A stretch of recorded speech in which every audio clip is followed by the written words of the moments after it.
सबका जोहार, जय आदिवासी, जय भील प्रदेश। मैं आज इस टाटिया मामा की मूर्ति के अनावरण कार्यक्रम में लेट पहुंचा, इसलिए आप सबसे माफी जोहार चाहता हूं। और मेरे आने से पहले यहां वक्ताओं ने क्या बात कही वो मैंने सुनी नहीं है, लेकिन मेरे आने के बाद जिन वक्ताओं ने यहां पर अपनी बात रखी है उनके आधार पर मैं कुछ बात करना चाहता हूं। मांगीलाल जी, सीमा जी और लोकेश ने 5वीं और 6ठी अनुसूची की बात कही। 5वीं और 6ठी अनुसूची की जब बात होती है तब हमारे लोगों को एक सवाल होता है कि ये है क्या।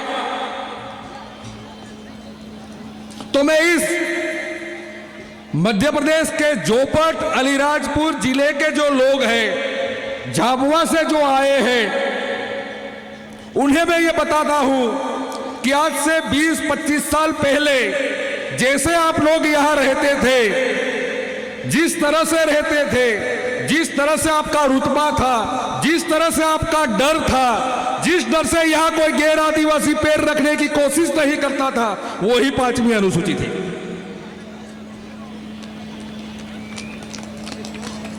एक समय था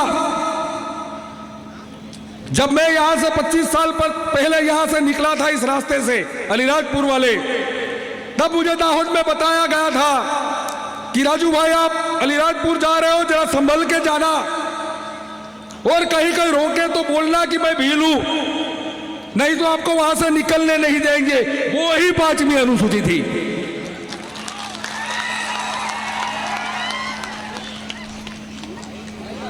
तो वो 5वीं अनुसूची हम लोगों ने गवाई कैसे, ये सवाल अपने मन में होना चाहिए, उसका जवाब ढूंढने की कोशिश करनी चाहिए। हमने अपनी स्वतंत्रता गवाई, खुद गवाई है, किसी ने हमसे छीनी नहीं है। और गवाने के पीछे जो मुझे सबसे बड़ा कारण लगता है वो कारण है धर्म। हमारे आदिवासी इलाके में जिस दिन धर्म घुसा उस दिन से हमारी गुलामी शुरू हुई। हमने खुद अपना धर्म खुद छोड़ा है, किसी ने हमसे छीना नहीं है, ये मैं कहना चाहता हूं। एक पंडा, एक ब्राह्मण या कोई चोटी वाले की ताकत थी कि वो हमारे गांव में से गुजरे और आज हमारे गांव में आके मंदिर बना रहा है। कैसे बना रहा है, कौन बनाने दे रहा है? जिस हिंदू धर्म की हम बात करते हैं, जिस हिंदू धर्म की यहाँ के अपने लोग पूजा करते हैं, हनुमान जी हो, राम हो, कोई भी हो।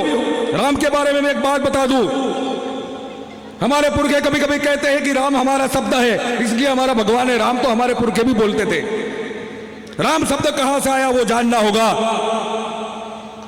जब 56 या काल पड़ा था सन 1900 में, उस वक्त उससे पहले तक हमारे इलाके में कोई घुस नहीं सकता था। और उस वक्त ये जो गैर आदिवासी लोग हमारे इलाके में घुसे तो हमसे बातचीत करने का एक जरिया चाहिए था। वो हमसे बातचीत कैसे करें, हमसे संबोधित कैसे करें? तो एक सरल शब्द राम था। उन्होंने राम बोला, हम पीड़ित थे, अकाल पीड़ित थे, हमने भी सामने राम राम कहा, तब से ये राम आया है। राम हमारा कोई भगवान नहीं है।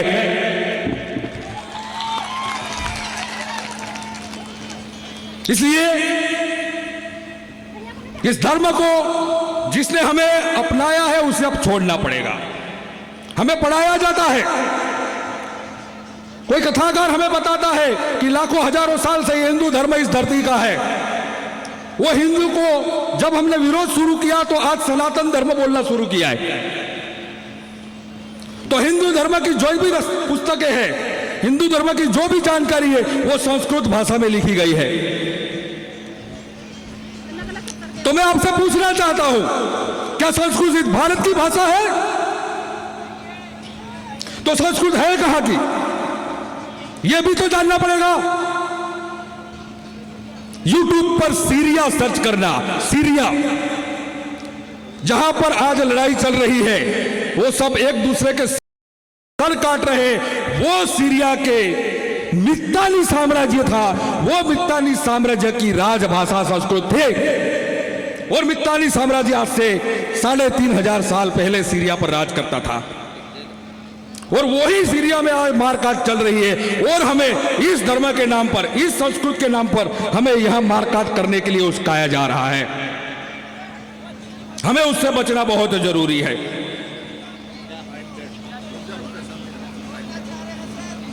मेरे पास माफी चाहूंगा, लेकिन टिप्पणी आई है कि धर्म पर टिप्पणी ना करें, लेकिन धर्म पर टिप्पणी जरूरी है, क्योंकि मैंने सबसे पहले बताया कि हमने जो अपना अधिकार खोया है 5वीं और 6वीं सूची का, वो मात्र धर्म के आधार से खोया है। फिर भी अगर किसी को इस बात से आहत है तो मैं अब ये बात यहां खत्म करता हूं। सबको मेरा जोहार, जय आदिवासी, जय भीम। तो जो बात थी जिस धर्म के आधार की, वो धर्म जिस आधार पर है, उनकी भाषाओं की, उनके धर्म पुस्तकों की, तो आज की तारीख में भारत में जितने भी धर्म है, उन धर्म की सारी जो भाषाएं हैं, वो सारी धार्मिक भाषाओं की जो भाषाएं हैं, वो सारी अरब देशों की है। हिब्रू इजराइल की है, कुरान अरबस्तान की फारसी या अरबी है, और संस्कृत सीरिया की है। तो फिर हम उसके गुलाम क्यों बने? जिस दिन लोकेश ने यहां शपथ दिलाई है, तो मैं भी आपको एक शपथ लेने की बात करता हूं। आज यहां से जब आप लोग जाए तो शपथ लेके उठे कि हम किसी भी धर्म की जंजीरों को तोड़ देंगे, हम जैसे 1950 पहले आजाद थे वैसा ही आजाद रहेंगे। और एक बात बता दूं, या प्रशासन होगा, शासन या प्रशासन के लोग हो गए, हम लोगों ने हमारे इलाके में आपको घुसने दिया एक सामाजिक सौहार्द के नाम पर। और वो क्योंकि आप लोगों ने संविधान में हमें ये अधिकार दिए थे 5वीं और 6वीं अनुसूची के, हमारे स्वतंत्रता के।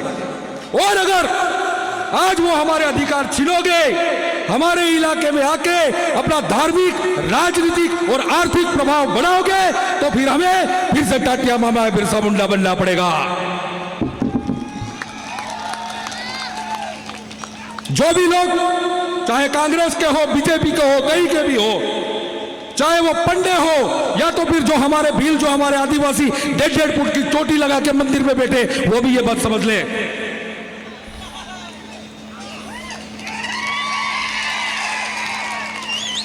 अगर नहीं समझे तो हमें भी उनको समझाना पड़ेगा। कैसे वो आप सब समझ ले। चलो, अब मैं ज्यादा वक्त नहीं लूंगा, वक्त और भी होंगे। सबको मेरा जोहार, जय आदिवासी।